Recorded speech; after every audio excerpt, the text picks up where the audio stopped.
Europe 1. Vous êtes bien sur Europe 1, vous écoutez Culture Média, 10h, 11h30 tous les jours avec Thomas Hill et votre invité ce matin, Thomas. Et oui, je reçois ce matin le VSD d'Europe 1, vendredi, samedi, dimanche. Il est là, Elliot Deval, pour échanger sur l'actu avec les auditeurs. Et puis aussi ce rendez-vous face à Philippe Devilliers. Et puis l'heure des pros aussi. Le week-end, vous avez énormément d'heures d'antenne concentrées sur quelques jours. Je me demande comment est-ce que vous arrivez à gérer tout ça ? Eh ben, écoutez, comme vous, c'est-à-dire que après, j'ai pas l'impression de travailler. J'ai dit toujours qu'on est des privilégiés quand on vit de sa passion. On arrive à la rédaction sans boule au ventre, sans stress, sans inquiétude, et on y va à 100% sans se dire qu'on enchaîne les heures. Est-ce que c'est vrai que c'est particulier parce que effectivement c'est un exercice en décalé avec la vie de tout le monde, c'est-à-dire que le week-end, il y a les anniversaires, il y a les soirées, il y a les festivités, il y a le moment où on se repose. Nous, à cette période-là, on est à la rédaction, et puis c'est c'est aussi un travail d'anticipation, c'est-à-dire qu'il faut préparer toutes ces émissions pendant la semaine. Mais parfois vous rêvez d'avoir un week-end ? Comment ? Parfois, vous rêvez d'avoir un week-end. Et mon week-end est finalement le lundi et le mardi, et ça me va très bien. Ça vous va ? Je rêvais de faire ce métier-là. Et il s'avère que j'ai la chance d'être et sur CNews et sur Europe 1, d'être au plus près des auditeurs quand je suis le week-end sur Europe 1. Donc je le dis souvent d'ailleurs, je dis on est des privilégiés. Ouais, mais il y a des moments où vous devez vraiment enchaîner très très vite. Entre l'heure des pros à l'étage du dessus et Europe 1, vous avez juste quelques minutes. Faut pas tomber dans l'escalier. Faut pas glisser sur une peau de banane. On enchaîne en fait 4 heures d'antenne en direct, entre 9h et 11h sur CNews le samedi. Et effectivement, il y a un petit delta de 2-3 minutes pour descendre et arriver sur Europe 1 entre 11h et 13h. Mais je pourrais faire 2 heures de plus sans aucun problème.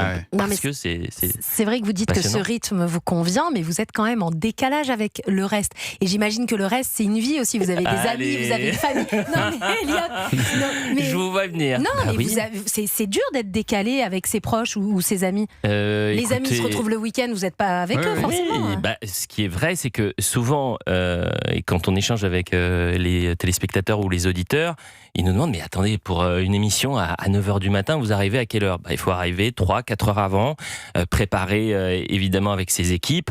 Donc c'est pas à 9h direct, à 8h55 on débarque. Donc si on se lève à 4h30, 5h du matin, il faut effectivement se coucher tôt. Donc ça fait faire une croix sur des petits moments de la vie qui sont les anniversaires, les restaurants, que sais-je, les soirées du samedi soir. Ça fait longtemps qu'effectivement j'ai pas mis un pas de danse un samedi soir, mais c'est pas grave. Encore une fois, c'est une formidable expérience et c'est tous les jours je loue le ciel de me dire mais quelle chance j'ai de faire ce que je fais. Et vous m'entendrez jamais me plaindre sur notre rythme. Et puis ça a été assez rapide en plus, votre ascension dans ce métier. Écoutez, là aussi, il y a un côté un peu vertigineux, c'est que tout est allé très vite et en même temps, vous savez, ça va faire 10 ans que je suis dans ce groupe. J'ai commencé à l'époque à iTélé. C'était le 4, je suis arrivé le premier jour, je m'en souviens comme si c'était hier, c'était le 4 janvier 2016. Donc ça fait 10 ans. Avant ça, vous étiez dans le journalisme sportif. Vous avez démarré dans le journalisme sportif. Au service des sports d'iTélé. Ouais, c'est ça. Où on avait un service, c'était en pleine période de préparation de l'Euro 2016, et il y avait également un service politique dans lequel je pouvais travailler, donc j'étais sur ces deux jambes-là. Mais ça, je trouve ça intéressant de voir qu'il y a plusieurs journalistes, notamment de CNews, qui ont démarré par le journalisme sportif pour aller ensuite vers l'actualité. Je pense évidemment à Pascal Praud, mais aussi à quelqu'un comme Julien Pasquet, par exemple. Est-ce que finalement, vous n'avez pas appliqué aussi les techniques des débats de débrief de match à l'actualité? Alors, il y a un peu de ça dans le ton. Mais au-delà du débat, le journalisme de sport est un journalisme très exigeant. C'est-à-dire que en termes de montage, d'écriture, c'est raconter une histoire. C'est le choix des mots, l'exigence là aussi et la concision. Imaginez pour résumer un match de 90 minutes, voire de 120 minutes, vous avez 1 minute 30. Le choix des bonnes images, des bonnes séquences.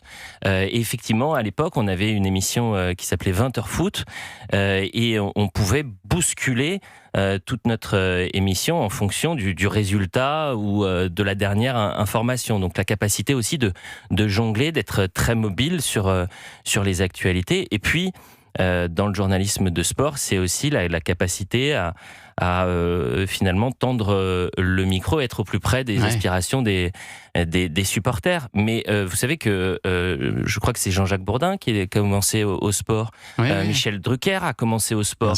Donc vous avez des grands journalistes qui ont débuté leur carrière. C'est une bonne école, quoi. Voilà, c'est une école extrêmement exigeante et qui vous permet justement de toucher à tout.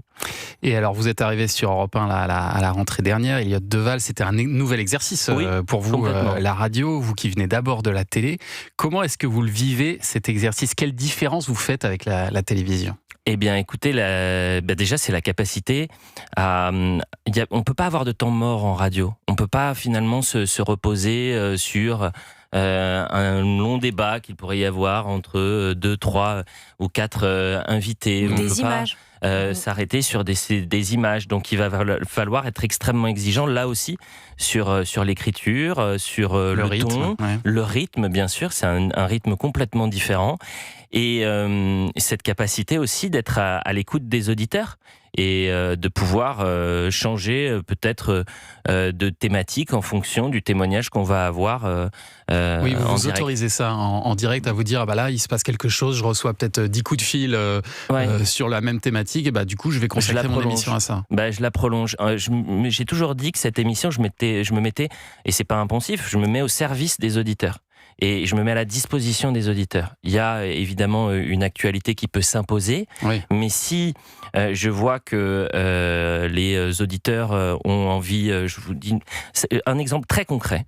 Depuis le début de la guerre en Iran, les auditeurs sont très attentifs et attachés à l'idée de nous raconter leur quotidien, notamment du fait de la hausse des prix du carburant, mais pas que la hausse des prix de l'alimentation. Donc on a énormément d'auditeurs qui nous appellent en disant « mais moi, je travaille depuis 20, 30 ans et j'ai vu mon pouvoir d'achat baisser au gré des années.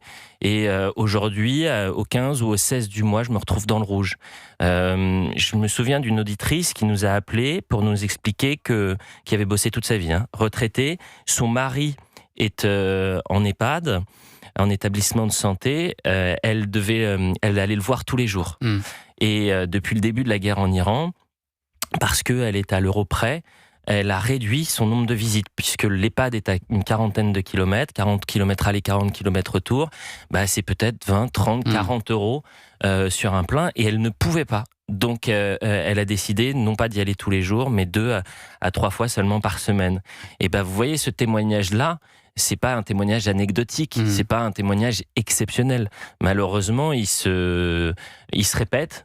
C'est des cas pratiques qui sont différents, mais le fond du sujet, c'est que vous avez des honnêtes gens, des Français une France silencieuse qui est en souffrance, et c'est bien de les laisser parler. Et il faut les laisser parler. Et votre rôle, c'est aussi de modérer aussi parfois la parole de ces auditeurs. Est-ce que ça vous est déjà arrivé de tomber sur une personne qui dérape à l'antenne ? Évidemment, mais ça c'est notre c'est notre toujours job. Ce risque-là quand même.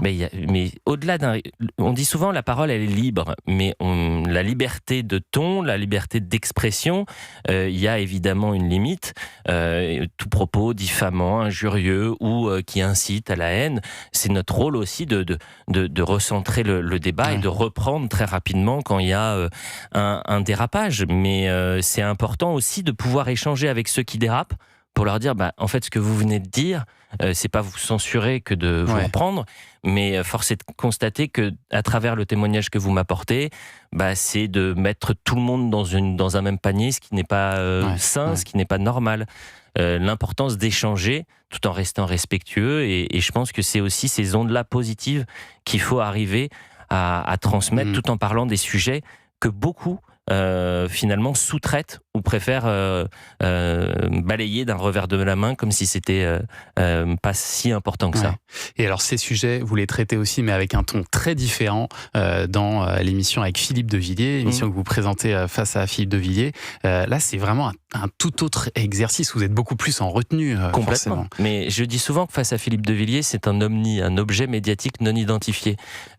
Philippe, ça fait donc 3 saisons qu'on travaille ensemble, 3 ans qu'on travaille ensemble, et c'est un moment suspendu dans cet univers médiatique, à la télé comme à la radio, où finalement on fait venir un homme qui a eu 1000 vies, qui a eu une vie entrepreneuriale, qui a eu une vie de créateur, de faiseur, une vie politique, de ministre, une vie également d'écrivain, qui a souvent alerté dans sa carrière, notamment politique.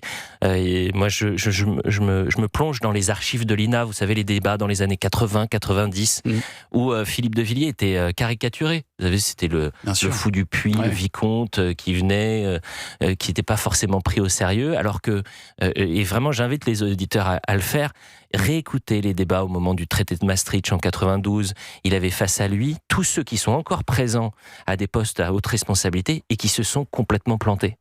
Et donc Philippe, c'est un exercice différent où je donne la parole à quelqu'un qui a eu une grande expérience et qui a un regard sur l'avenir. Et est-ce que par moment, Elliott Deval, ça vous démange pas de lui apporter la contradiction comme vous pourriez le faire dans l'heure des pros, par exemple? Pas forcément, parce que l'idée n'est pas d'avoir un débat entre Philippe de Villiers et un autre personnage politique ou un intellectuel. L'idée, c'est de donner la parole à une personne qui a un regard sur d'avoir sa vision de l'actualité, du temps présent. Sauf que c'est pas quelqu'un qui est sur l'instant, c'est quelqu'un qui va avoir une profondeur, qui va finalement, vous savez, pour filer la métaphore du foot, on en parlait tout à l'heure, c'est quelqu'un, c'est ce milieu de terrain qui va lever la tête et regarder l'ensemble du terrain, qui va vraiment avoir une profondeur. Après, donc, le revers d'une émission et du succès de cette émission, c'est d'être parfois tourné en dérision, dans certains talk-shows du soir notamment. Est-ce que ça vous blesse, ça, ou ça vous passe complètement au-dessus? Mais vous avez vraiment... j'ai aucun problème avec ça. Au contraire, c'est le signe que c'est une émission qui fonctionne. Elle peut être parfois attaquée ou caricaturée. Philippe de Villiers, on a réussi à créer un rendez-vous en l'espace de 3 ans avec des centaines, voire des millions de Français, parce que vous avez, si vous cumulez, 700 à 800 000 auditeurs sur Europe 1. Au début de saison, on avait entre 800 000 et 1 million le vendredi soir sur CNews. Puis vous avez les podcasts. Imaginez ce que ça représente en termes d'auditeurs. Donc, ça va continuer à la rentrée, vous serez là à la rentrée? Mais bien sûr, il n'est pas question sur Europe 1 et sur CNews. Moi je reste, je m'accroche à ce siège. Mais vous avez des infos qu'on n'a pas. Non, mais j'ai aucune information de la réalité. Rester. Mais c'est plus qu'un souhait, c'est un objectif de vie. Vous savez, je pense que j'ai 2 boussoles. C'est essayer d'être le plus transparent possible et surtout la fidélité. Et je pense que ce mot, la fidélité, on l'oublie souvent dans notre métier. Elliott Deval et vous, c'est juste après Culture Média à 11h30. Merci beaucoup, Elliott, d'être venu nous voir ce matin. Et dans un instant, on sera avec le réalisateur Fabien Antoniente. À tout de suite.